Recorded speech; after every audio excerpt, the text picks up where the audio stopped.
Germ cell ovarian cancer. Germ cells are the precursor cells of human egg cell. Ovarian are the structure ovary which is situated in both sides of the uterus.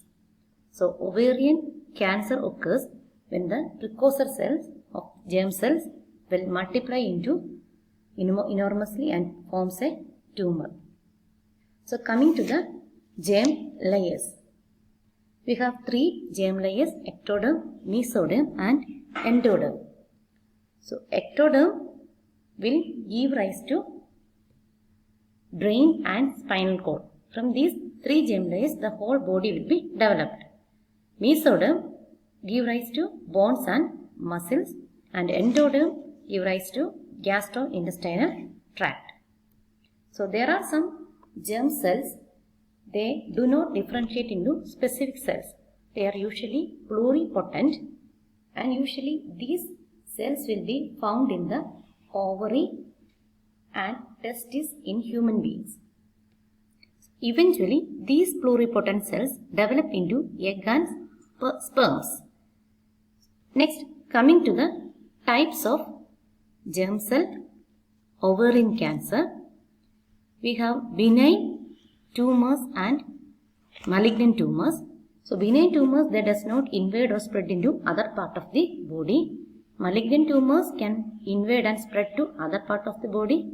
Also, they have some other peculiar characters, like they don't have clearly defined border and they have less organized nuclei. Coming to the types of germ cell tumors.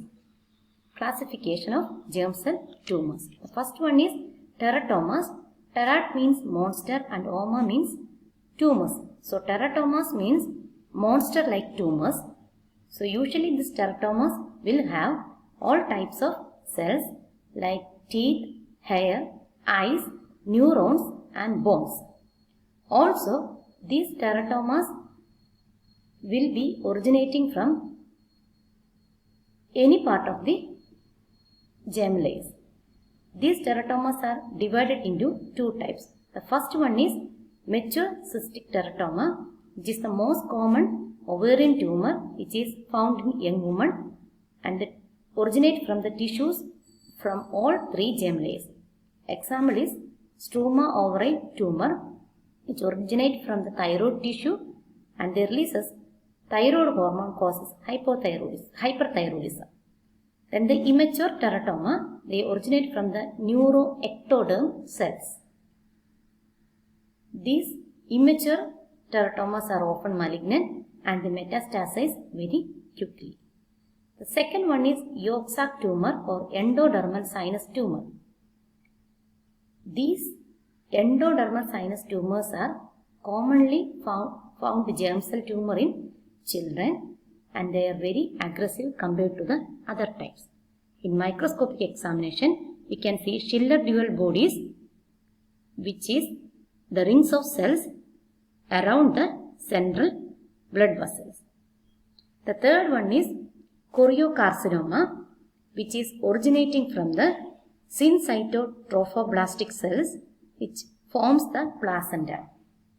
Usually, these tumors are small. They bleed easily and spread to near part of the body easily. These syncytotrophoblastic cells, they release beta human chorionic gonadotropin, a hormone which may give rise to ovarian cyst. The fourth one is dysgerminoma, which originates from the oocytes. When the oocytes grow uncontrollably, dysgerminoma develop. This is the most common malignant ovarian tumor. And in microscopic examination, we can see there is a central nuclei surrounded by clear cytoplasm. So, when ovulation occurs, there will be rupture of the epithelium and an egg will be released. So, when there is epithelial cell damage, there will be cell division to repair the epithelial tissue. So, whenever cell division occurs, there is a chance of gene mutations and the risk of tumor formation increases. So, the risk of tumor formation increases with the number of ovulation. So decreased risk can be by decreased ovulation in conditions like pregnancy, breastfeeding and use of oral contraceptive.